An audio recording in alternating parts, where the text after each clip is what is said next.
running for Congress, not to change Utah. I'm running to bring needed change to D.C. Today I called Burgess Owens to congratulate him on winning this hard-fought and close race. Burgess Owens wins Utah's 4th congressional district race. Construction crews start to demolish the parking garage at Salt Lake City Airport. Mayor Michelle Kaufusi encourages people in Provo to join her in a week of kindness. Welcome to Newsline. It's Tuesday, November 17th. I'm Joseph Carson. And I'm Allie Arnold. The 4th congressional district election has finally come to a close as former House Representative Ben McAdams concedes the election. And Burgess Owens is officially the next Utah 4th district congressman. I'm running for Congress, not to change Utah. I'm running to bring needed change to D.C. Republican Burgess Owens is a former NFL star and public speaker. On Twitter yesterday, Owens announced it's been a long journey and now the real work begins. Today I called Burgess Owens to congratulate him on winning this hard-fought and close race. McAdams was previously elected as Salt Lake mayor from 2012 to 2018, and then as a U.S. House representative in 2018. In this race, McAdams lost by less than 2,200 votes. The race stayed incredibly tight all the way through campaigning and counting. The 4th district stretches from Salt Lake City down to Nephi. In another very tight race, Democrat Shireen Ghorbani conceded yesterday in the election for Salt Lake City Council member. Her challenger, Republican Lori Stringham, wins with 50.12% of the vote. Ghorbani received 49.88%.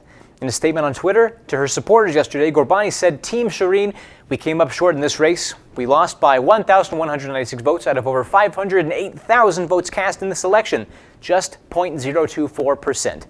I congratulate Lori Stringham as the next Salt Lake County Councilwoman in this seat. Her success is the county's success." COVID-19 cases in Utah are continually rising. As of today, there are more than 150,000 total COVID cases. More than 1.2 million people have been tested. More than 7 million tests have been reported. There are more than 6,000 COVID-19 hospitalizations and 723 deaths. COVID-19 cases are increasing even in prison. The Utah Department of Corrections just announced the 3rd death of a prisoner. Outbreaks are currently present in the following areas of the prison: Promontory, Lone Peak, Wasatch, Hickory, and Gale.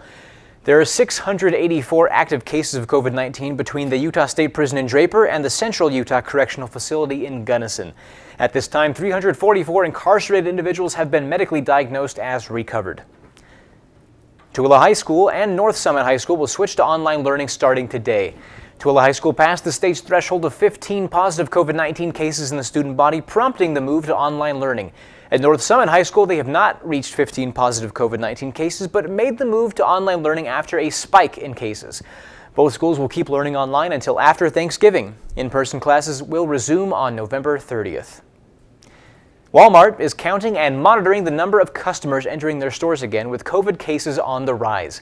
In April, the retail giant started restricting the number of people to 20% of its store capacity, or lower if mandated by local officials.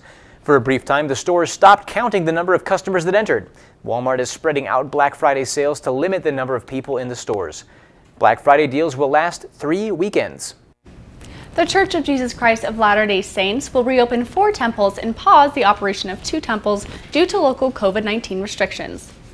The Arequipa, Peru Temple, Buenos Aires, Argentina Temple, Lima, Peru Temple, and the Trujillo, Peru Temple will begin Phase 1 of reopening on November 23rd.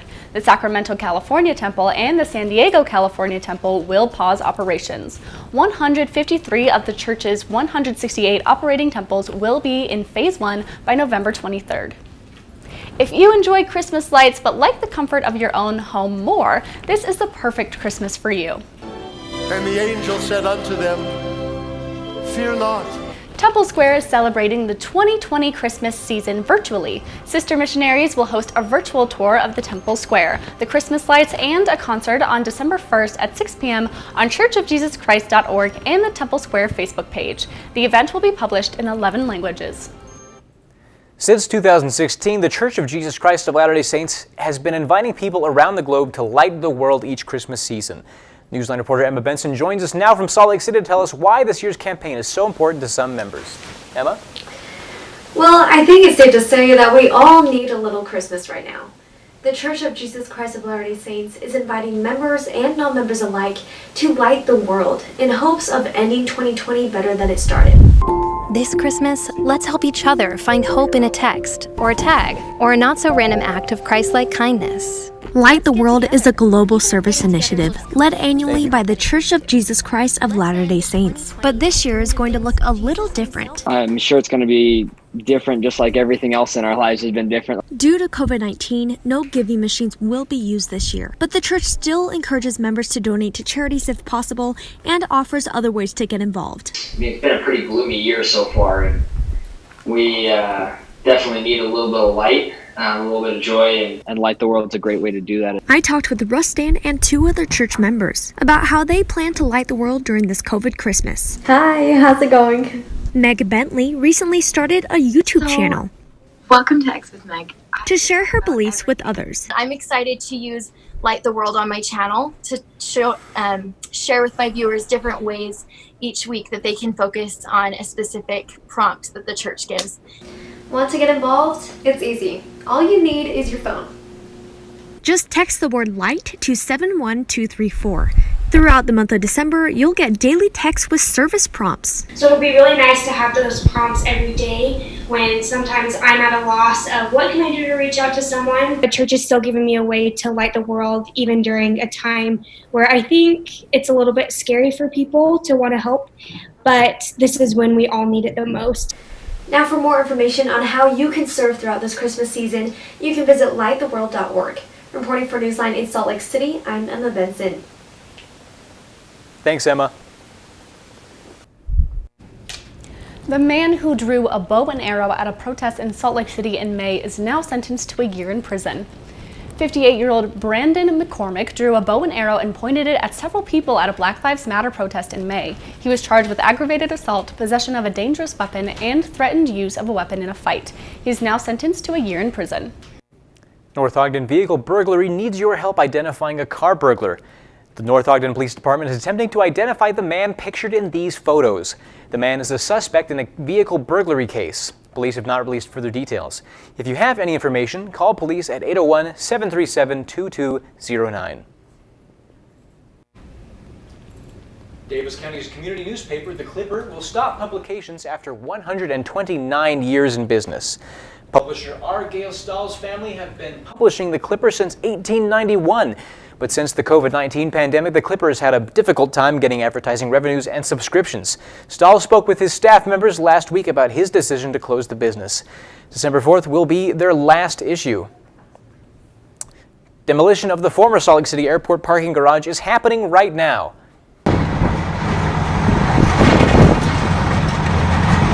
The demolition is in preparation for the Phase 2 build-out of the Salt Lake City Airport. About 30% of the old parking garage has already been destroyed. At the end of the project, roughly 10,000 tons of concrete will be removed from the job site. A team of astronauts has successfully Docked with the International Space Station. Rachel Smith is in the studio to tell us more. Rachel. That's right, Allie. The docking occurred at about 11:01 Eastern Time last night. It was an amazing ride. After a monumental 27-hour mission and successful docking on the SpaceX Crew Dragon, 4 astronauts are set to spend about 6 months in space conducting research.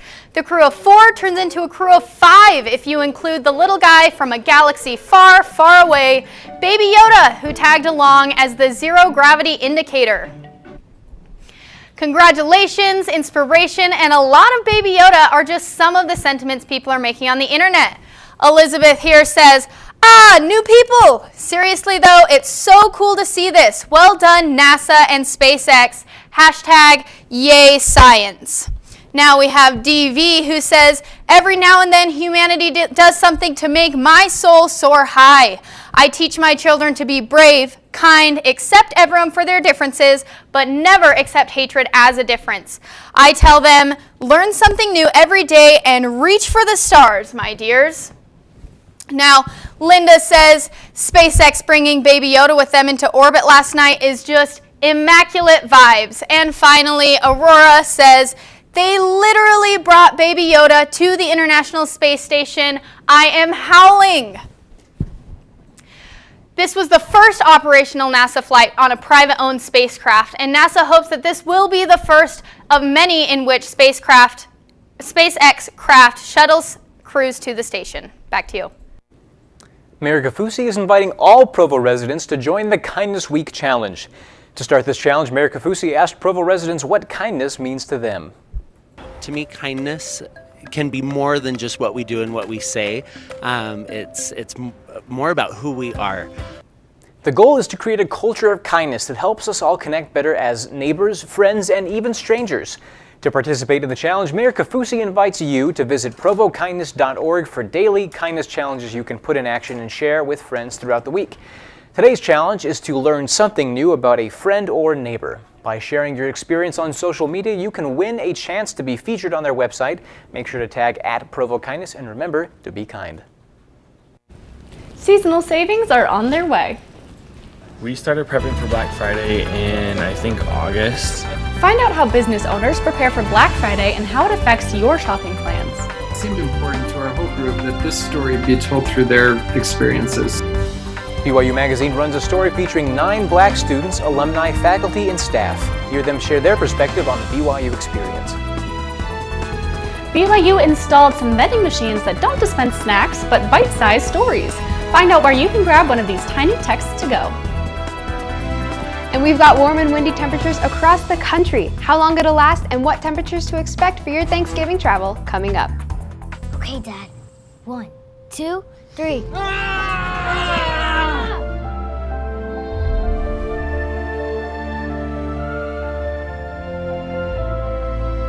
You saved me. Dad? Are you okay? I'm fine, dear. Your hero needs you now, and AARP is here to help. Find the care guides you need at aarp.org/caregiving. No.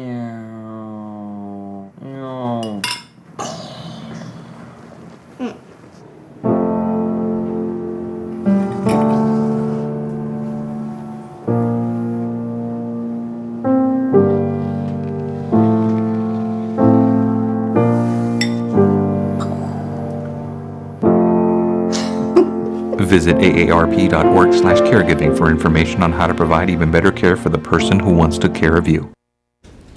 Thanksgiving is in 10 days, which means Black Friday is right around the corner, the biggest shopping day of the year.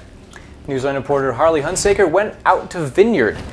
Harley, how are businesses preparing for their crazy Black Friday sales? I'm here in Vineyard where the owner and employees of the company Tristan Ikaika Rings work tirelessly to plan, prepare, and deliver the best possible Black Friday sales for their customers. Every year, Black Friday brings some serious savings for shoppers, and this year won't be any different. Malls and stores across the United States already started preparation for their Black Friday sales, including Tristan Ikaika Rings. We started prepping for Black Friday in, I think, August. Owner of the company Tristan Persons created Tristan Ikaika Rings back in 2017 and continues to sell the rings today, especially on Black Friday. My first year of business, I did about a third of my annual sales on the one day of Black Friday, and that's not super uncommon for e-commerce businesses. This year I'm hoping to do the same. But to make that happen, it requires a lot of preparation from everyone. So as we're preparing, it is pretty stressful because there's a lot to get done and a lot to work on, and it's nice that we have each other to kind of rely on, but also it can be stressful because if I don't get my part of the project done and running, then that's the most stressful part. Person says that preparation this year means preparing the rings, planning a promo strategy, creating a press box, and much, much more. Get started on your holiday shopping early this year and check out Black Friday sales. Some companies, like Tristan Ikaika Rings, go live with their sales Thanksgiving night. Reporting for NewsLine and Vineyard, I'm Harley Hunsaker. Thanks, Harley. The Black experience in America. We've heard a lot about this year and also at BYU. Andrea Cabrera reports from Provo with a story that starts on page 20 of the BYU Magazine. Andrea?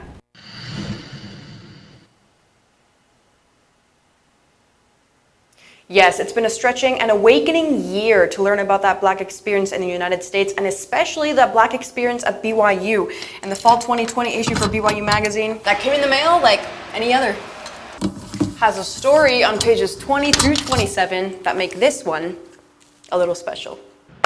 I didn't want to write the story like I would a traditional story. Peter Gardner is the editor of BYU Magazine. Instead of doing a lot of writing, it was really just quotes from the interview. If you read his recent story on page 20 called Black at BYU, you'll probably notice something different.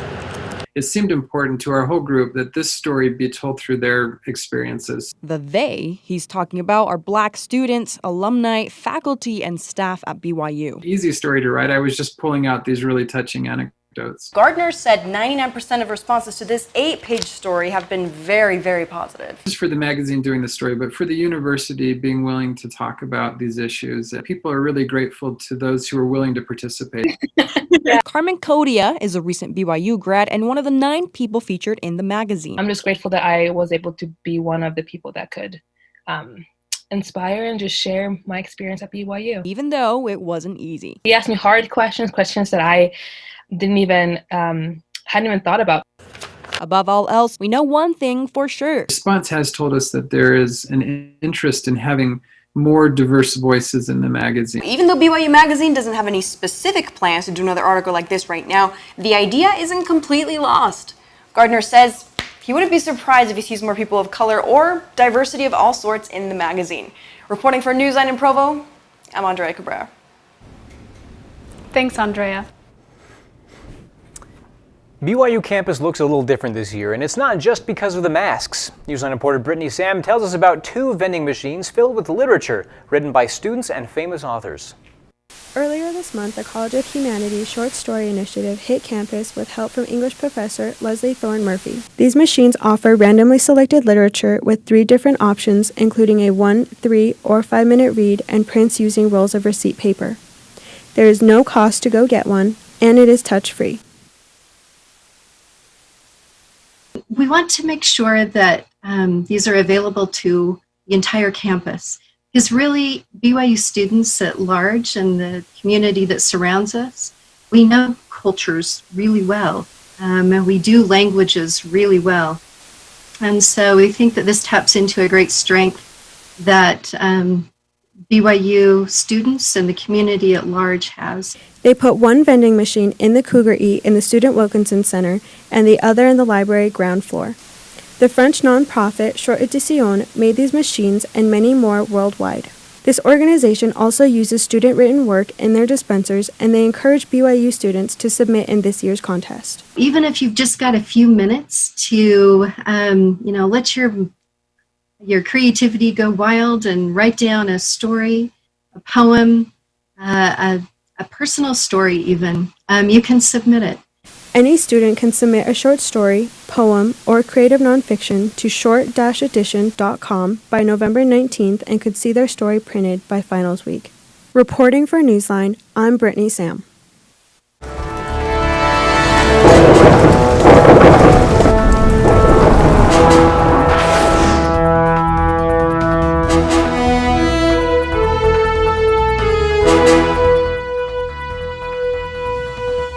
Now this footage comes from the University of Utah Weather Center. They tweeted it out yesterday saying, after an exciting weekend, quiet and warm conditions will stick around through tomorrow. We've recorded a high of 66 on campus today. Can anyone confirm it's actually November?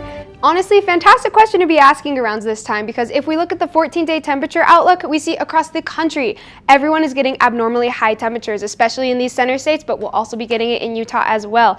And for that precipitation outlook, we see the same trend. Now we have the Northwest and the Southeast getting their normal rainy weather for this time of the year, but here in Utah it's going to be dry and warm. We can see that today in our temperatures across Utah State. Here in Provo and Salt Lake we have a high of 65 degrees, lows in the mid-40s, Wendover with that high of 54. Now Vernal and Price are just barely shy of that 50 degrees with both of their highs in the 59. Southern Utah with a high area in the mid-60s, Richfield with that 67, St. George lowering in that 74, low of 49. Now the 5-day forecast last week in southern Utah was going up. This week it's going to be going down. Tomorrow we have a high of 72, low of 48. And as we have a system coming in, the temperatures are going to be dropping until you get into that 58 and 57 degree temperatures on the weekend. And you'll have your sunny skies, so it'll still be warm, but it will have a little bit of a drop. Northern Utah, we're seeing the same type of trend with just a little bit more cloud coverage. Tomorrow we'll have a high of 63, low of 39. Thursday and Friday, a little bit more cloud coverage with a chance of rain on Friday, high of 48, low of 28.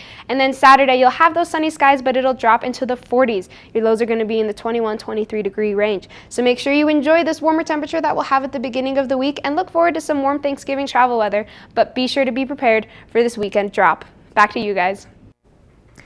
All Mariah Carey wants for Christmas is you, but these college students are a bit pickier. I want to be accepted to med school. And that's it.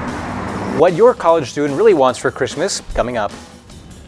And Cincinnati's tree looks straight out of Charlie Brown's Christmas. Watch how the city spruced up their spruce.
Students are about to start heading home for Thanksgiving, and with Christmas rounding the holiday corner, NewsLine reporter Elena Castro set out to see what BYU students are asking Santa for this year. Will it be a new laptop, the new iPhone 12 Pro, or the gift of cold hard cash? They may not be little kids anymore, but college students are still hoping to see a bright, shiny new toy with their name on it on Christmas morning. An air fryer. Hopefully Santa can come through with those Cafe Rio gift cards. I also want a candle. I want to be accepted to med school. With Christmas only a short 38 days away, I found out what gifts students are wishing for this holiday season. I would like a ski pass from my mother. Well, not the whole ski pass. I asked her to pay for half of my ski pass for Christmas. I would like some new pants and some socks and a winter coat, and that's it. I asked for some teeth whitening stuff and vacation to go somewhere, preferably somewhere warm. Well, I'm still running on the iPhone 6, so an iPhone 12 would be pretty nice. Don't know if I'll get it. Board games and card games, because I love to play card games. It's called Ocean Sapphire, I think. It's the best kind of candle there is. I also like socks. I love new socks. I'm gonna ask for joggers. That's pretty much all I wear. Maybe a new hoodie or something. And that's about it. That's my Christmas. I don't know about you, but I think I'm just going to ask Santa for the cold hard cash. Reporting for NewsLine, I'm Elena Castro. Cincinnati's Christmas tree goes viral and is the target of several jokes this year. It's even been compared to Charlie Brown's droopy tree. But the spruce got all spruced up and it had the last laugh. CNN's Gene Moose has this story.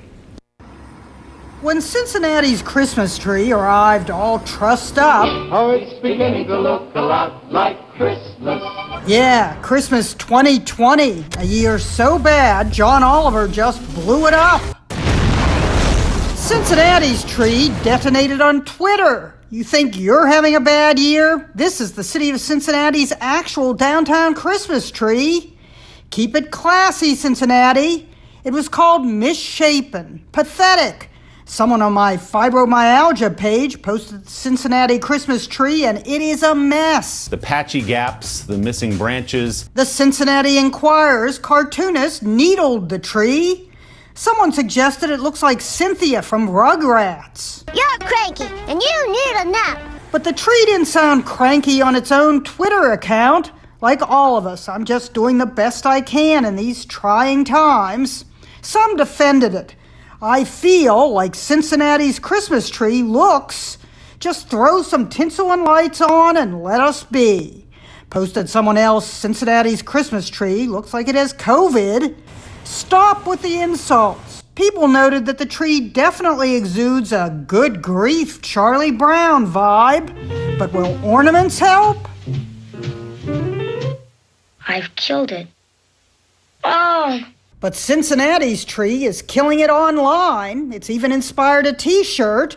The team in charge of the tree in Fountain Square acknowledges the jokes. We know it's funny and it looks goofy right now. But they say just wait till it's fluffed up and beautified. And lo and behold, it began to shape up. How it started, how it's going. Linus had the perfect line. I never thought it was such a bad little tree. With a little, make that a lot of tender loving care. Even a battered tree can bounce back. This, by the way, is what fluffing looks like. Just beware when you try to spruce up a 65-foot Norway spruce that it doesn't fluff back. Jeannie Mose, CNN. New York. It's truly a very sad-looking tree. I'm hoping that I spruce up just like it did by the end of 2020. I hope so too. One candy maker is ending the year with some truly 2020-inspired flavors. This year's holiday season features a candy best paired with French fries, the ketchup candy cane.